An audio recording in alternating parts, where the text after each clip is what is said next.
यही पारे गंगा वही पारे जमुना, बिचवा पारे बलुआ रे तेजी।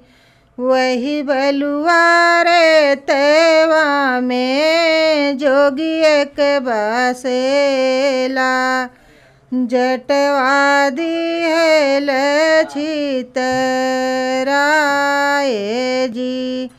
जोगी देखने चली बेटी कावन देई, जोगियाली हल भरे माए जी। धाउ तू नाउआ रे धाउ तू बरिया, बाबा आगे खबर जाना जी। बाबा लाई दाऊर ढल ताले वारिया, भैया लाई दाऊरे गेड़ा से जी। जिन भैया मारऊ जिन भैया काटो, जिन भैया देश निकाल जी। तू काली खल भैया बाबा चौपरिया,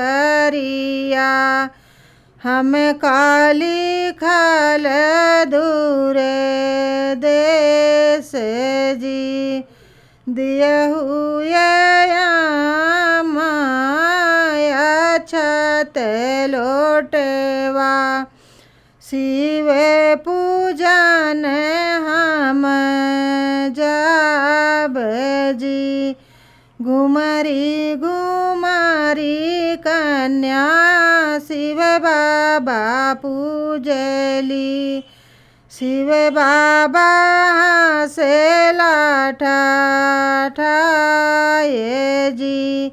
जमन मांगन तू मांगाए कन्या, तमन मांगन हम देवे जी।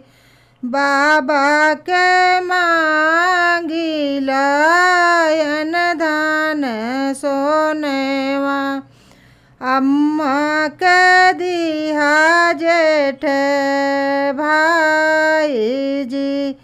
अपने मांगी लाय अमर सिंदूरवा, दिन दिन बढ़ैया ही बात जी। के तोहरे ये कन्या अकिल बुद्धि दिहले, के दिहले ज्ञान तोहार जी। तू ही तो शिव बाबा अकिल बुद्धि दिहले, तू ही जदि हले ज्ञान जी। यही पर गंगा वही पर जमुना, बिचवा पर बलुआ रे तेजी।